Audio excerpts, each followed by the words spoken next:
교회를 그리스 말로, 우리 신약이 그리스어로 기록되어 있는데 에클레시아라고 이렇게 부릅니다.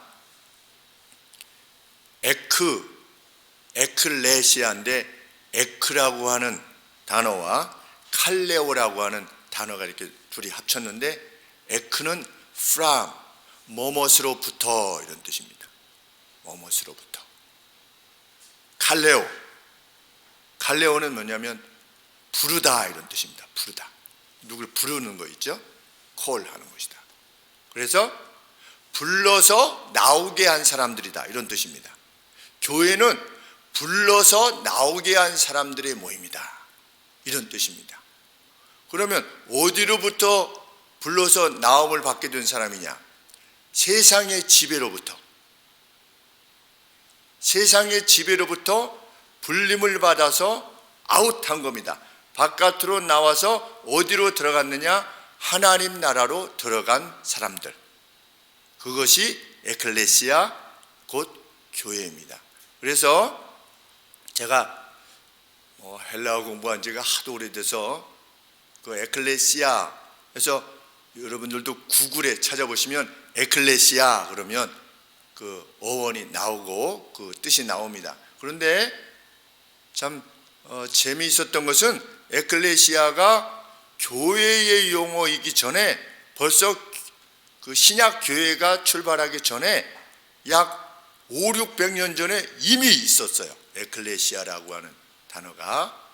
그래서 우리 그리스의 아덴 같은 도시는 민주 도시였는데, 그때는 도시가 국가였죠. 도시 하나가 국가였는데, 그때 도시 국가들 내에 특별히 아테네 에클레시아라고 하는 무리들이 있었던 겁니다. 어떤 일단의 무리가 있는데 보통 3만 명에서 5만 명 정도 됐답니다. 한 도시가. 그랬는데 3만 명 내지 5만 명 되는 도시 내에서 그 에클레시아, 불려서 구별되었다라고 하는, 나왔다라고 하는 이 단어를 사용하는 그 구별된 분들이, 이들이 6,000명 정도 되었답니다. 그러니까 3만 5만 내에서 한 6,000명 정도가 에클레시아라 불렸는데, 그 에클레시아로 들어가기 위해서는 입회비를 내야만 됐대요. 자기가 자원하는 건데도 입회비를 내는 겁니다. 그러면 입회비를 내서 들어가서 무엇을 하는 것이냐? 전쟁을 위한 전략을 짜고, 그리고 재판관들도 세우고 관료들도 세우고, 그래서 이 도시가 잘 안녕 가운데 유지될 수 있도록 그 일을 하기 위해서 자기들이 자원해서 돈을 내가지고 입회를 해서 그 일을 했던 사람들을 이끌어서 에클레시아라 이렇게 부른 겁니다. 그런데 그 자격이 따로 없고 누구든지 성인 남자라면 그 에클레시아에 들어갈 수 있었던 겁니다. 교회를 왜 에클레시아라 이렇게 불렀는가에 대해서 우리가 대강 짐작이 가게 하는 내용입니다. 에클레시아, 세상으로부터 하나님에 의해서 불림을 받아서 교회라고 하는 하나님의 나라에 들어간 겁니다. 그러면 교회에 들어간 하나님 나라의 백성인 우리가 해야 될 일은 무엇입니까? 그들이 도시국가를 지키기 위해서, 그들의 안녕을 위해서 힘썼던 것처럼 우리 하나님의 백성은, 그렇게 불림을 받은 사람들은 하나님 나라를 위해서 전략을 짜고 사람들도 세우고 지도자들도 세우고, 그래서 하나님의 나라를 위해서 싸우는 겁니다. 하나님의 나라를 위해서, 왕이신 하나님을 위해서 불림을 받은 존재들이 바로 교회인 우리들이다. 그것이 교회의 정체성이다.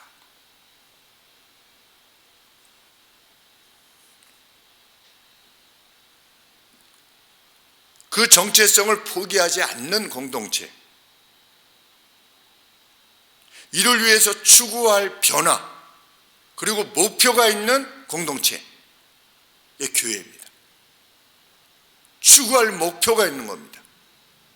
그리고 그 목표를 위해서 자기 자신을 변화시키고 자기 자신의 책임을 감당하기를 자원하는 것입니다. 그것이 교회입니다. 이런 차원에서 보면 그냥 내가 하나님 믿고 그냥 천국 가는, 내가 하나님 믿고 내 가족이 좀 잘 되는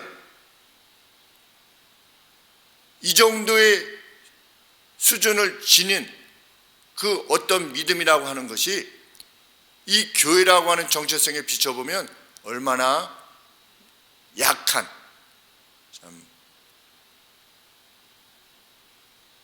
초등학생같이 보이는 그러한 수준의 믿음인가를 알게 되는 것입니다. 이 교회됨을 잘 보여주는, 교회의 멤버가 되었다고 하는 것을 잘 보여주는 인물 중 하나가 바로 요나단입니다. 우리 다윗도 있지만 요나단도 있는 것입니다. 우리 13장에 보시면 요나단이 블레셋이 쳐들어왔습니다. 그래서 블레셋이 수비대, 게릿은 그러니까 본진이 아니라 어떤 척후병 되는, 그래서 한 몇십 명 정도 이렇게 전초 기지로 나와 있던 블레셋, 우리 성경에 보면 수비대라고 되어 있는데 그 본진이 아닌 거죠. 이 수비대를 공격했습니다. 누가? 요나단이. 그 뒤에 누가 있는데? 본진인 블레셋 군대가 있는데 또 불구하고 요나단이 1000명의 병력을 가지고 있던 요나단이 블레셋의 수비대를 쳤어요. 왜 쳤는가? 하나님께서 가나안 땅을 정복하라고 말씀하셨는데 아직도 정복되지 않은 겁니다.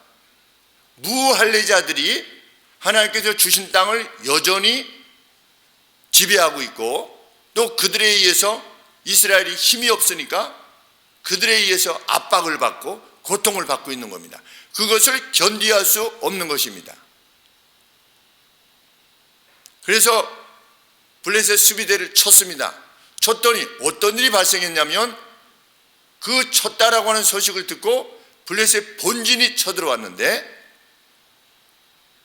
전차가 3만이다. 지금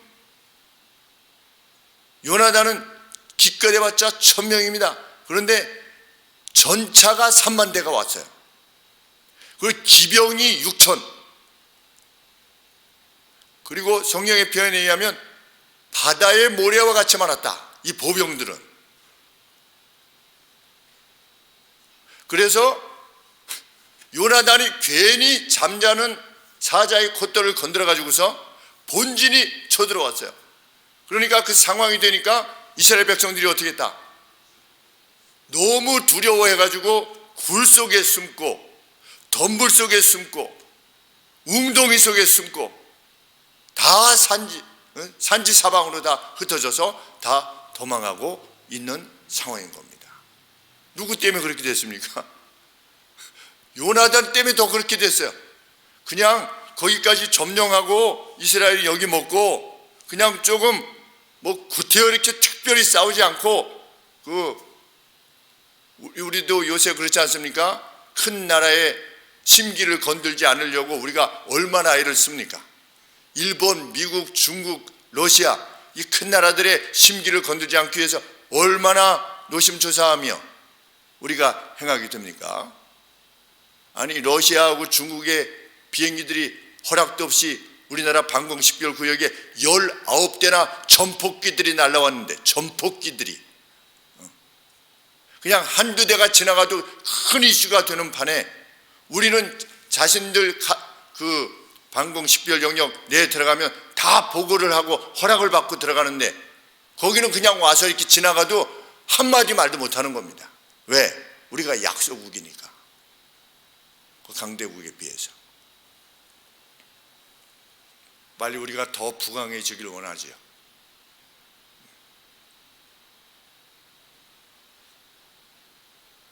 그런데 요나단은 1000명 가지고 무모해 보이지 않습니까? 우리 다윗과 요나단이 서로 만났을 때, 요나단이 다윗을 보았을 때 처음 봤는데 골리앗 머리를 잘라가지고 왔던, 손에 들고 있던, 여기 막 피가 나지 않겠습니까? 그 들고 있던 그 다윗의 모습을 보고 요나단이 우와 이렇게 하면서 마음이 그냥 니트가 됐다, 그죠? 서로 이렇게, 서로가 아니라 요나단이 먼저 이렇게 니트가 된 겁니다. 요나단이. 다윗은 뭐 요나단을 뭐 누군지 알겠습니까? 그냥 요나단인 거죠. 뭐 가끔 와가지고 하프나 키고 하던 차에. 그런데 요나단이 그 모습을 보고 마음이 니트가 됐다. 왜? 자기처럼 하나님 나라 에클레시아에 속한 다윗을 인식했기 때문에, 아, 이 소년은 하나님의 나라를 위해서 싸우는 소년이구나. 그러니 그냥 마음이 처음 보자마자 그냥 일치가 되는 겁니다. 그냥 묶여버리는 거죠. 죽을 때까지 끊어지지 않았습니다. 에클레시아에 속한 우리 성도들은 얼마나 오래 사귀었냐가 중요한 것이 아니죠.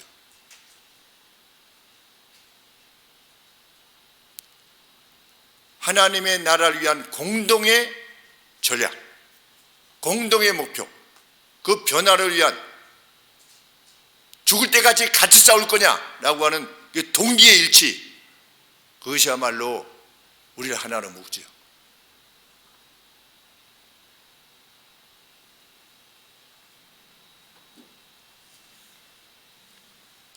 왜 요나단이 블레셋을 그렇게 치려고 했던가에 대해서 요나단의 입으로 말하는 내용을 보게 됩니다. 6절 말씀에 우리가 이 할례 없는 자로 건너가자, 자에게로 건너가자. 이 무할례자들, 하나님의 도를 알지 못하는 자들, 악을 행하는 자들에게로 건너가자. 그래서 병기든 소년에게 그렇게 말한 것이지요. 분명 베냐민이 행하였던 것은 성전입니다. 이것이 성전입니다. 거룩한 싸움입니다. 에클레시아에 속한 성도들은 거룩한 싸움을 싸웁니다.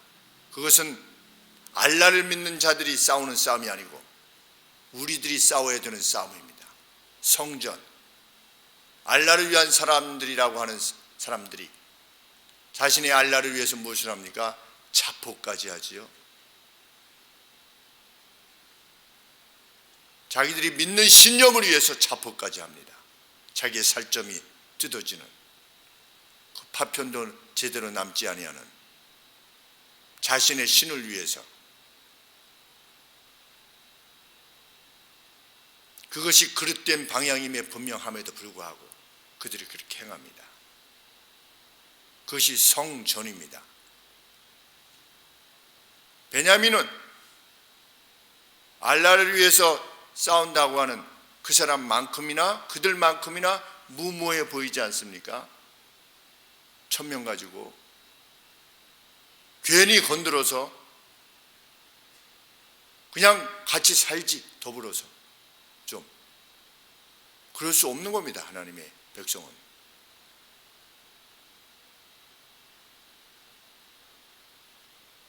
그런데 요나단이 사용한 단어 중에 아주 눈길이 가는 단어가 있습니다. 6절 말씀 중간절에 여호와께서 우리를 위하여 분명히 일하실 것이다, 이렇게 요나단이 말했습니까? 그렇게 말하지 않았습니다. 우리를 위하여 일하실까 하노라. 일하실까 하노라. 그래서 정말 원문에 일하실까 하노라. 아니, 확신도 없이 어떻게 가? 이상하다.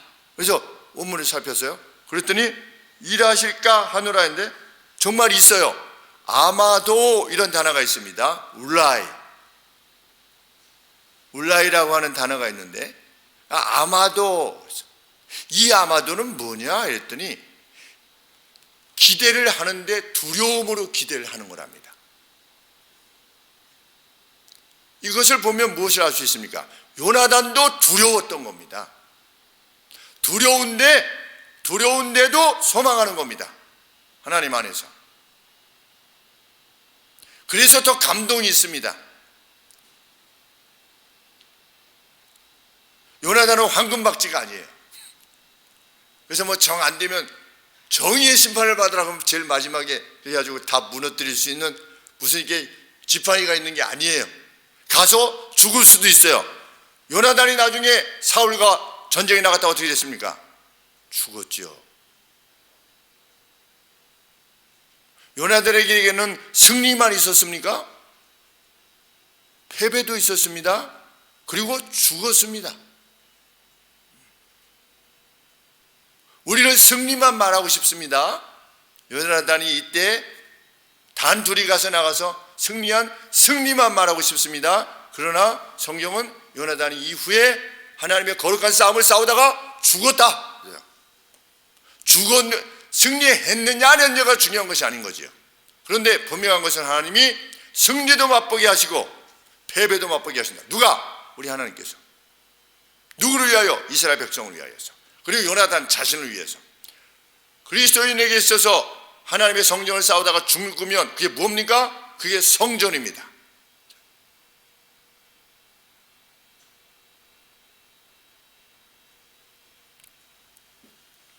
믿음의 사람 역시 무섭습니다. 무서울 때가 있습니다.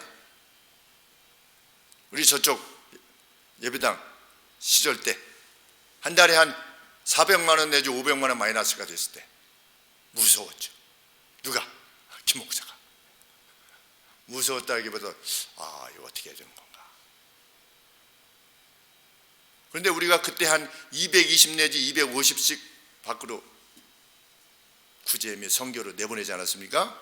그거 줄이면은 그만큼 마이너스가 줄어드는 거 아니겠습니까? 그래서 우리 집사님들에게 그리고 성도님들에게 말씀드리지 않았습니까?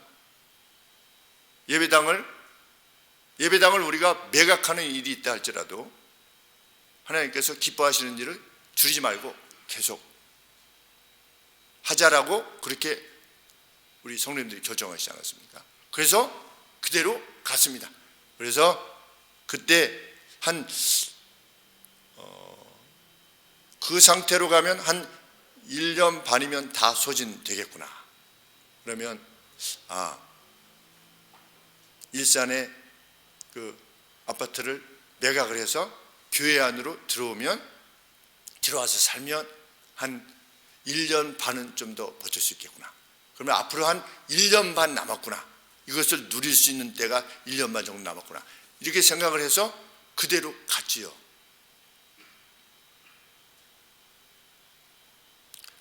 그것이 하나님 앞에서의 무모함이라 믿습니다. 하나님 안에서의 무모함. 그래서 하나님이 교회를 파하신다. 다 흩으신다. 하나님께서 행하시는 거지. 그런데 그 마음 안에 무엇이 있는 겁니까? 아마도 우리가 이 선한 일을 지속하고자 하는 우리의 마음을 우리 하나님께서는 받으실 거다. 반드시. 아마도 두렵지만 이게 안 되면 다른 방향을 선택해야 되지만 하나님께서 일하실 것이다. 우리 그래서 여기 왔습니다. 놀라운 일이죠. 이 어려운 때 우리가 예배당을 지니고 있음이 오늘의 때 얼마나 감사한지 알 수 없습니다. 지금 이렇게 예배 드릴 수 있는 상황이 되었다는 것, 이렇게라도 예배 드릴 수 있다는 것, 얼마나 감사한 일인지 알 수 없습니다. 우리 마음껏 예배 드릴 수 있습니다. 우리가 가령 예를 들어서 일산 마두동 때처럼 상가안에 있었다. 쉽지 않았을 겁니다. 이렇게 모이는, 우리가 제안해서 이렇게 모이는 것도 쉽지 않았을 것입니다. 왜 모이느냐? 라고 할 것이기에 누가? 옆에 분들이, 오가시는 분들이 물론 드렸을 것이나 결코 쉽지 않았을 것입니다. 참 요즘 요 몇 주 동안 더 하나님 앞에 감사를 드리겠습니다. 여호와께서 이미 준비하셨구나.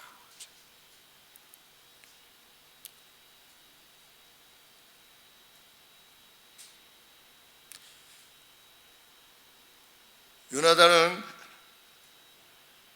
6절 참 우스워 보입니다. 왜? 초반에 요나단이 자기 병기던 소년에게 이르되, 좀 둘이 같잖아요. 근데 뭐라고 표현하고 있습니까? 우리가 이랬습니다. 우리가 좀 몇 명인데요? 저 2명이에요. 우리가 이 할례 없는 자들의 부대에게로 건너가자. 이거 도대체 무슨 돈키호테 같지 않습니까? 돈키호테.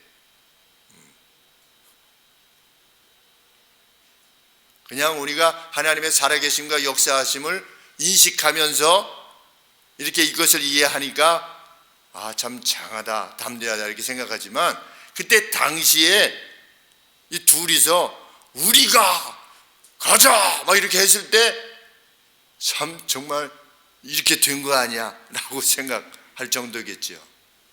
누가 그렇게 했습니까? 다윗이 나가려고 할 때 형들이 그렇게 말하지 않았습니까? 형들이. 그리고 사울도 뭐라고 그랬습니까? 그는 어렸을 때부터 무사다. 사람을 죽이는 것만 준비해온 사람이다. 누가? 오늘로 치면 세계 UFC 챔피언이에요. 챔피언인데 얼굴이 붉은 아직 어린 다윗이 가서 맞서겠다는 겁니다. 능히 하나님께서 나를 하겠노라. 그러니 뭐 옆에 사람들이 생각할 때 어떤 생각을 가지고 있겠습니까? 오늘도 마찬가지입니다. 우리가 하나님의 나라를 위해서 어떤 결단을 내릴 때 그것이 세상이 보기에는 돈키호테요 미친 짓일 수 있을 겁니다. 그것이 어떤 일이든 마이너스에도 불구하고 계속 그 일을 감당한다.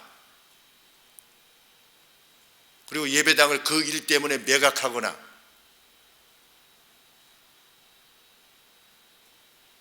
아니면 경매를 당하든지 안 팔려서 그런 일이 없게 해주시기를 하나님 앞에 기도했었습니다. 요나단은 세자의 권위를 강화시키기 위해서 이 일을 행한 것이 아닙니다. 우리가 하나님 나라를 위해서 무슨 일을 할 때 나의 권위를 높이기 위해서 그 어떤 것 하는 거 아니죠. 요나단은 하나님으로부터 계시를 받았습니까? 못 받았습니까?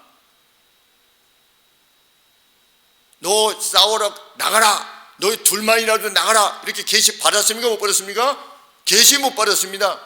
묻지 않았습니다. 엘리의 증손이 제사장이 있었습니다.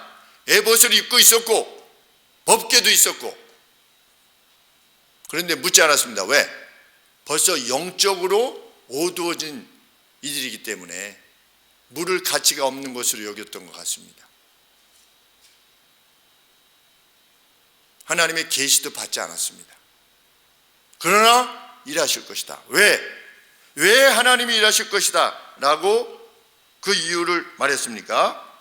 6절 하반절 말씀에 여호와의 구원은 많고 적음에 달리지 않았기 때문이다 그랬습니다. 여호와의 구원은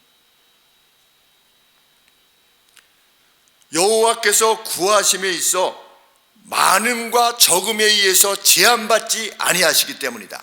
만일 하나님의 능력이 부족하시다면 어떻게 하실 수 있다는 겁니까? 그건 안 돼. 그건 안 돼. 좀 수가 없잖아. 브레스 이렇게 많은데 나도 안 돼. 그거는. 만약에 그런 하나님이시라면 거부하실 수도 있다는 겁니다. 그런데 하나님께서 우리를 구하실 때는 사람의 수에 많고 적음에 의해서 제한받지 아니하신 분이시기 때문에 우리가 하나님의 나라를 위해서 행한다면 기꺼이 우리를 도우실 것이다. 분명 우리를 도우실 것이다. 그래서 제가 우리 성도님들과 어떤 대화를 나눌 때 하나님께서 반드시 도우실 것입니다 라고 했을 때 그 반드시 도우실 것입니다 라고 하는 것은 이것에 근거해서 말씀을 드리는 겁니다. 그냥 제 생각에 저 무슨 계시를 받았습니까? 김 목사가. 우리 성도님들 어떤 생업에 어떤 가정의 문제 이렇게 했을 때 하나님께서 반드시 도우실 것이고 회복시킬 것입니다. 이렇게 말씀을 드릴 때 제가 계시받은 것이 아니지 않겠습니까? 그런데도 그렇게 말하는 이유는 무엇입니까? 하나님의 뜻에 그것이 맞기에 요나단처럼 권하는 것입니다. 인간의 권함이 아니고 그 누가 하나님의 나라 위해서 정말 선한 싸움을 싸우기 위해서 부담 없이 애를 쓰고 있는 모습을 볼 때 하나님은 반드시 그를 위해서 일하시는 것입니다. 초등학생이든 중학생이든 관계없이 반드시 일하시죠.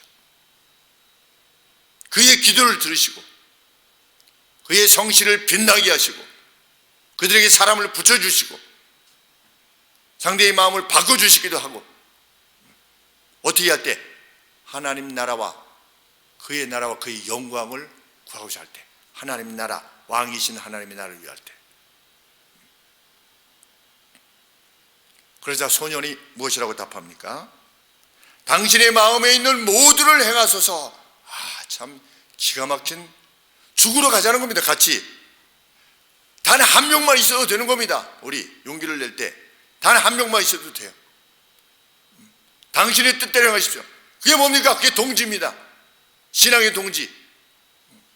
같이 죽읍시다. 죽을 때 주님의 거룩한 나라를 위해서는 같이 죽읍시다.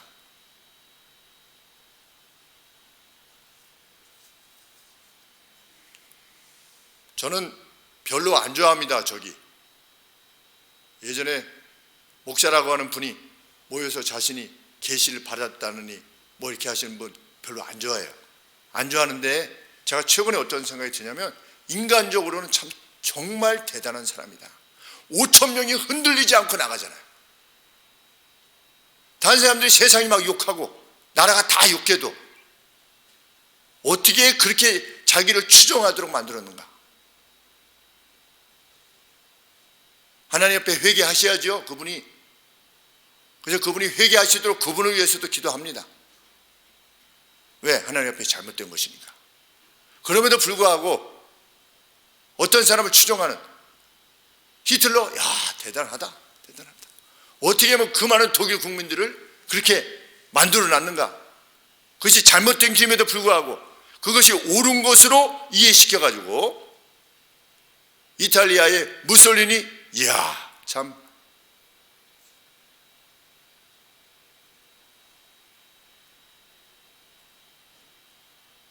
과연 저는 그렇게 생각하고 있습니다. 나는 믿음의 동지를 같이 죽읍시다 목사님 하는 동지를 몇 분이나 두고 있는가? 지금 23년의 사역에 나를 위해서가 아니라 요나단이 다윗을 사랑하고 다윗이 요나단을 사랑한 이유가 무엇입니까? 하나님 나라라고 하는 공동의 목표가 있지 않습니까? 가이우스여, 내 영혼이 잘된 것 같이 내가 범사에 잘되고 강건하기를 내가 간구하노라. 사도 요한이 무엇을 인식한 겁니까? 하나님 나라를 위한 가이우스의 그 열이, 그것을 인식했기에 뜨거운 마음으로 편지하는 거 아니겠습니까? 다윗의 세 장수,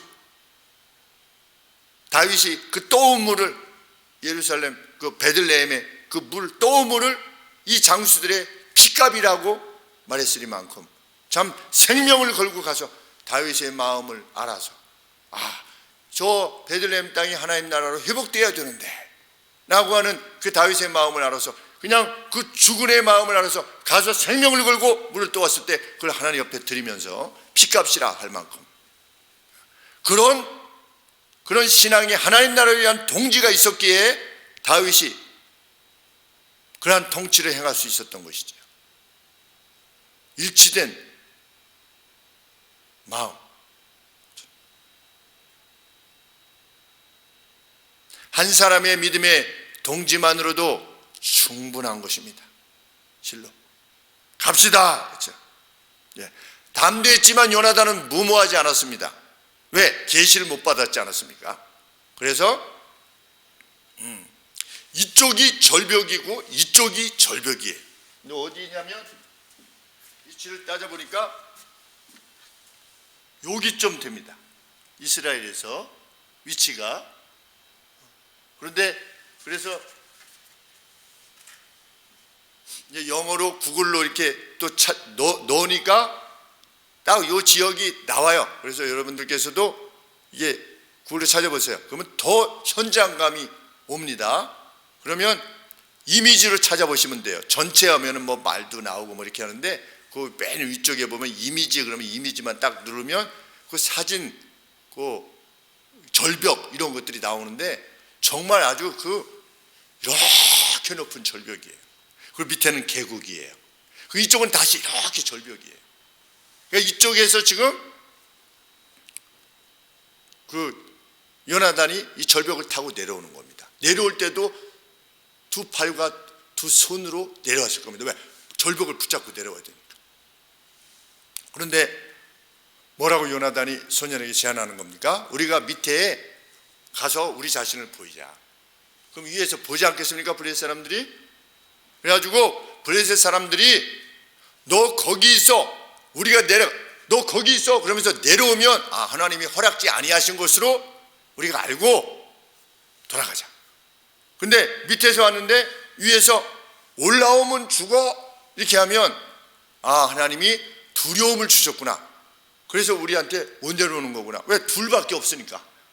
그런데도 너 거기 가만히 있어 이렇게 하지 않고 올라와 이렇게 하면 하나님이 두려움을 주셨구나. 우리에게 승리를 주신 것으로 그 증표로 알고 우리 올라가자. 그래가지고 내려가서 보였어요. 보였는데 어떻게 됐습니까? 못 내려왔어요. 블레셋 사람들이. 왜? 두려움 때문에. 그래서 어떻게 하겠다? 14장 13절에 요나단이 손발로 올라갔다. 이렇게 붙잡고 올라간 겁니다. 이렇게 올라가는 동안 블레셋 사람이 아무것도 못한 겁니다. 왜? 하나님이 허락하신 두려움 때문에. 하나님은 성경에 보면 간혹 두려움 자체를 공급하십니다. 어떤 진해. 우리 기드온 그 안에 두려움을 주시는 겁니다. 원수들이 꼼짝 못하도록. 쥐가 왜 고양이한테 잡혀 죽습니까? 고양이가 빨라서가 아니라 쥐가 고양이를 보면, 고양이 소리를 들으면 어떻게 됩니까? 쥐가 못 움직여요. 두려워서. 그 참 신기합니다. 하나님이 그렇게 만들어 놓으셨어요. 못 움직이는 거예요. 사자가 사슴 쫓아갈 때는 사슴이 막 도망가지 않습니까? 근데 이상하게 쥐는, 그러니까 고양이가 사나 봐요. 쥐가 다 도망가면 뭐 먹고 살겠어요. 근데 쥐가, 제가 어디서 그걸 봤냐면 켈빈에서, 기숙사에서 고양이가 밖에 문 열고 이렇게 나갔는데 밤에 고양이 눈이 그냥 여기 불이 나지 않습니까? 밤에 불이 나는데 뭘 이렇게 하고 있어요. 근데 미국 고양이는 크기도 해요. 고양이가 막 이만하니까 좀 무서워요. 막 이렇게 공격하고 있으니까. 그래서 뭘 하나 이렇게 봤더니 이쪽에 다람쥐가 있는 거예요. 근데 다람쥐가 못 움직여요. 그냥 이렇게 했더니 확 달려가서 확 이렇게 물었나 봐요. 물으니까 막 숨 끊어지는 소리가 막 콕콕 이런 소리가 나는데 그거 잊을 수가 없어요. 두려움이라는 것은 그것입니다. 사람이 이 공포라고 하는 것은 어떤 체념의 상태에 들어가는 거죠. 우리 나치의 영상들을 보면 어차피 죽을 거면 뭐 저항할 것 같지 않습니까? 어차피 죽는데 구덩이 파고 자기가 죽을 구덩이를 파는 거 아니겠습니까? 파고 다 파면 거기 종살에서 죽고 다른 사람이 묻는 거 아니겠습니까? 그 다음 사람들도 파고 또 묻고. 그런데도 어떻게 합니까?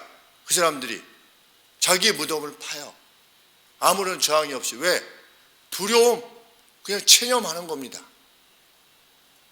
근데 하나님은 원수들에게 그 두려움을 주실 수 있다. 그래서 나중에 사울이 가서 보니까 어땠습니까? 그 두려움을 위해서 서로를 찔렀더라. 누가? 자기들끼리 서로를 찌른 겁니다. 나중에는.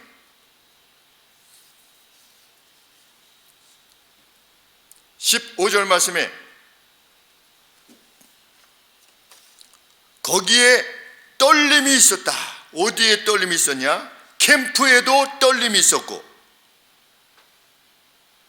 그 다음에 들에도 떨림이 있었고, 모든 사람들 가운데 떨림이 있었다. 막 떨림이 있었다는 겁니다. 왜 갑자기 떱니까? 하나님이 주신 두려움 때문입니다. 두려움이라고 하는 것 자체를 주실 수 있다는 겁니다. 상대로 하여금. 그리고 물리적으로도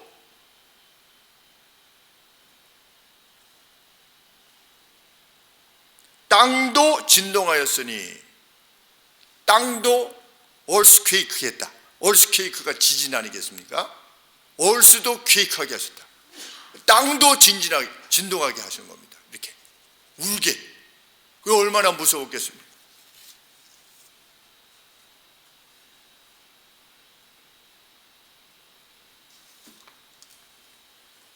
하나님께서 요나단의 소원에 응답하시는 겁니다. 누가 이긴 겁니까? 요나단이 이긴 것이 아니라 하나님께서 요나단의 소원에 응답하신 겁니다. 생명을 걸고 간 겁니다. 생명을 걸면서까지 하나님의 뜻이 이루어지기를 위해서 소원했을 때 하나님은 그 일을 이루시는 분이십니다. 그래서 자신의 영광을 드러내신 분이시고, 내가 살아있음을 보여주시는 겁니다. 내가 여호와 너희 하나님이다 라고 하는 것을 보여주시는 겁니다. 뭘 할 때? 생명을 걸고 하나님의 선하신 뜻을 행하고자 할 때,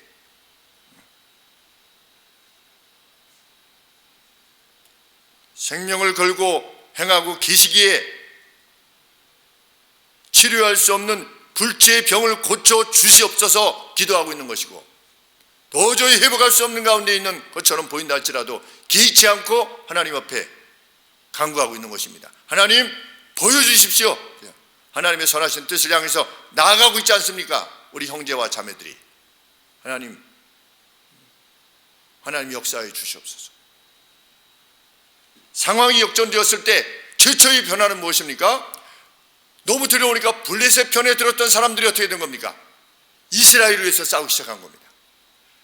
너무 상황이 오니까 블레셋 사람들하고 같이 이렇게 편먹었던, 그러니까 요새 말로 하면 협력했던 이런 블레셋 사람 가운데 있었던 이스라엘 사람들이 다시금 자신들의 정체성을 회복하고 블레셋과 맞서서 싸우기를 시작했다. 얼마나 참 감동이 있는 장면입니까?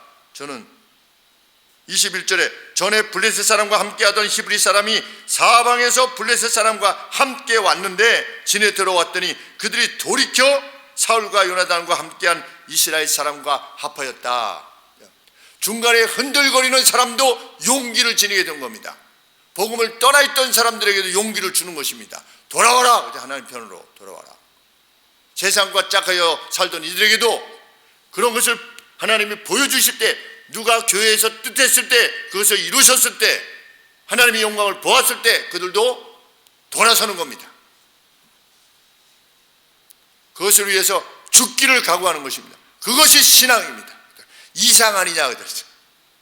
이상적 교회가 어디 있냐고 우리 친구 목사님이 그렇게 어제 통화할 때 그렇게 얘기했습니다. 이상적. 그러면 교회가 이상을 포기해야 되느냐? 그렇게 얘기했습니다. 이상을 포기한 교회가 그러면 교회냐? 교회는 이상적일 수 없다. 맞죠? 왜? 죄인들이 모이니까. 그러면 교회는 이상을 포기해야지 그게 진짜 교회냐? 이상을 포기하면 그건 교회가 아닙니다. 우리는 무엇을 믿습니까? 다시 살 것과 영원히 살 것을 믿고, 우리 주께서 다시금 세상에 오실 것을 믿는, 그것을 믿는 사람들이죠. 우리 죽었다가 다시 부활할 것을 믿는 사람들입니다. 그 신앙을 지닌 사람들이야말로 세상을 복되게 할 수 있죠. 왜? 그 정도 믿어야지 자기 희생이 가능하니까. 세상을 고칠 때 누구 걸 가지고 고치는 겁니까? 자기 걸 가지고 고치는 겁니다. 왜? 우리는 영원한 나라에 살 사람들이니까. 그 세상에 무엇이 없어도 개의치 않고 늘 나눠주기를 힘쓰면서 사는 것입니다. 용서하면서 사는 겁니다. 용서할 때 마음이 상하지 않는 겁니다. 곤혹스럽지도 않는 겁니다.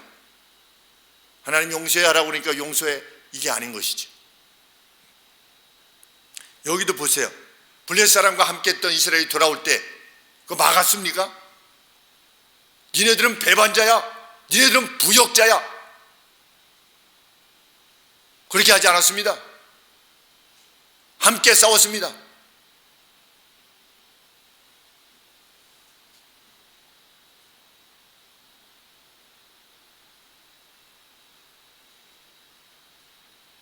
그 다음에 일어났던 일이 뭡니까? 에브라임 산지에 숨어 있었던 온 이스라엘 사람들이 그 숨었던 곳에서 나와서 북쪽 5km 너머로, 베다인 너머로 그들을 쫓아냈다, 추격하였다.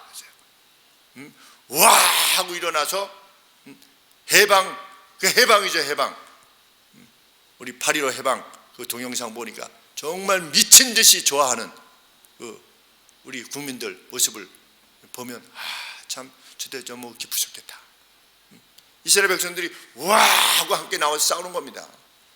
누가 용기를 냈습니까? 요나단이 용기를 낸 겁니다. 병기 든 소년 둘이 용기를 냈는데 얼마나 많은 다른 사람들이 있었겠습니까? 근데 용기를 못 낸 겁니다. 근데 요나단은 용기를 낸 겁니다. 하나님께서 그를 통해서 역사하시는 겁니다. 하나님께서 영광을 받으실 뿐만 아니라 요나단이 영원토록 영광을 받게 될 것입니다. 우리 하늘에 가면 요나단 뵙겠죠.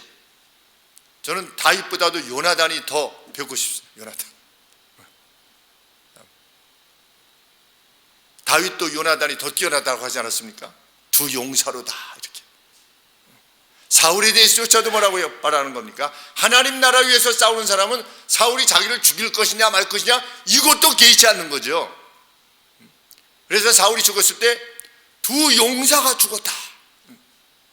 참 하나님의 사람이 어떤 삶의 방향을 향해서 갈 것인가 명확한 것입니다. 이 땅에 그 무엇을 대해서 불편하는 것이 아니라 사울이 죽었어도 자기를 죽이려 10년을 쫓아다녔던 사울이 죽었어도 그것을 기뻐하지 않고 다른 사람들은 어떻게 생각했지요? 이 소식을 가지고 가면은 나한테 상을 줄 것이다, 이 생각해서 막 달려가지 않았습니까? 한 사람이. 다윗은 슬퍼했습니다. 그 사람이 하나님의 사람입니다. 그 사람이 에클레시아, 세상의 지배, 마귀의 지배로부터 벗어나서 불려냄을 받아서 하나님 나라에 속한 사람입니다. 그 빛나는 인생을 우리로 살라고 우리를 불러내신 겁니다.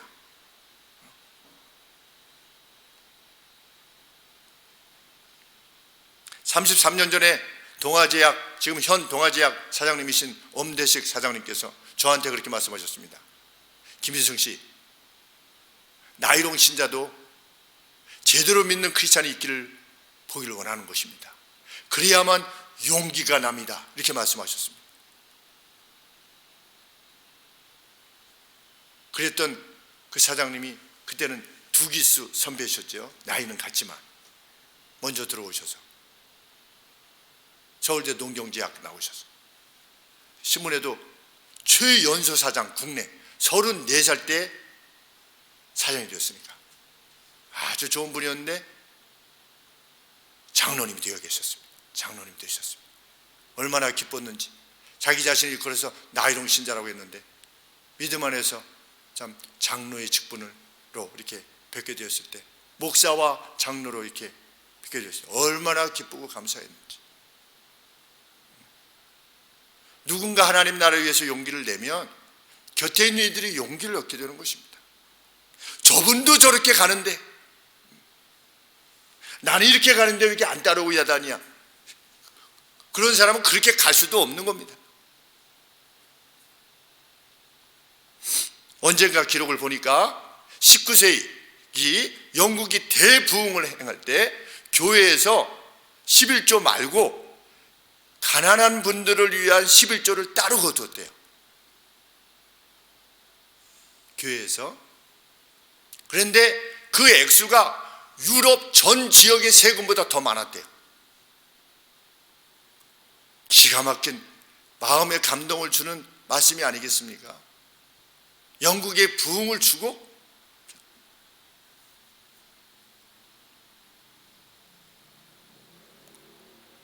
그것을 제일 처음 제안했던 분이 누굴까? 이런 생각을 해보게 됩니다.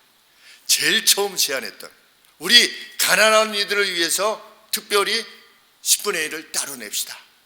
이렇게 해봅시다. 근데 그게 영국 교회 전체에 퍼진 겁니다. 처음 구원한 사람, 그분이, 그 성도가 그냥 말만 하고 말았겠습니까? 무엇이가 헌신하니까 그것이 동력이 돼서 그런 일들이 벌어졌겠죠. 우리 교회들은 그러한 역사를 안고 있습니다.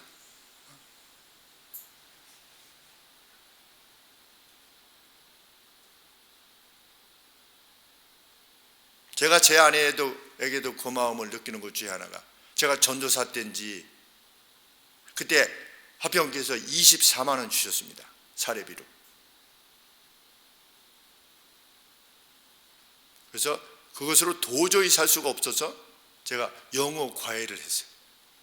고등학교 2학년 둘을, 안양 외고 다니던 학생 둘을 영어를 가르쳤어요. 그래서 이틀 2시간씩 가르치는데, 그러니까 일주일에 4시간 가르치고 한 달에 20만 원씩 받았어요. 40만 원이에요. 일주일에 2번 2시간씩 가르치는데 40만 원을 벌 수 있는데 교회에서는 24만 원 받은 거죠. 그러니까 총 합치면 64만 원 아니겠습니까? 64만 원에서 뭐 이렇게 저렇게 헌금하면 적어도 10만 원 이상은 헌금이 되니까, 그러면 한 50만 원 정도 가지고 한 달을 살았습니다. 89년의 일입니다. 89년, 90년, 91년 그때 일인데, 그때 교회에 어떤 성도님이 갑자기 교통사고로 사망하셨습니다. 남편께서, 집사님께서. 그래서 딸 하나, 아들 하나 남겨두시고 떠나셨는데, 갑자기 홀로 드신 겁니다. 그래서 아내하고 상의했습니다. 왜 갑자기 상황이 그렇게 됐습니까? 여보, 우리가 다 쓰고가 아니라 여하간에 옷 한 달에 이렇게 하면은 얼마를 이렇게 좀 준비할 수 있겠어요? 그랬더니 이것저것 이렇게 다 필수적으로 나가는 걸 계산하더니 7만 원 정도 이게 가능하겠대요. 그래서 그 7만 원을 우리 예배 드릴, 이제 한 달에 한 번씩 예배 드릴 때 조용히 가서 옆에다가 이렇게 놓곤 했습니다. 그게 기억이 납니다. 고맙죠. 믿음의 동지죠, 동지. 교회에서 24만 원 받고 있을 때 10만 원을 이렇게 한다는 것이 참, 제 아내가 결혼할 때, 거의 결혼할 때 있었던 옷을 지금까지 갖고 있으니까.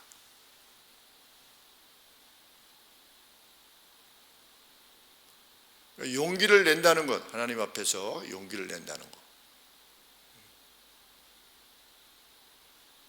누군가에게 힘을, 위로가 되는 것이죠. 위로가. 실질적인 도움은 자체하더라도 우리가 같이 가시죠. 이렇게 같이 가시죠. 우리는 하나님 앞에서 정말 가족입니다. 교회 이상은, 우리는 형제 자매가, 말로만 형제 자매가 아니라 누군가 정말 괴로움을 겪을 때 동고동락하는, 그죠? 사도행전의 초대교회가 그것을 이루지 않았습니까? 그것이 교회 이상입니다. 하나님의 나라, 누군가 먼저 일하면 하나님이 그를 통해서 사용하시는 것입니다. 에스더도 그래 했고 다윗도 그래 했습니다.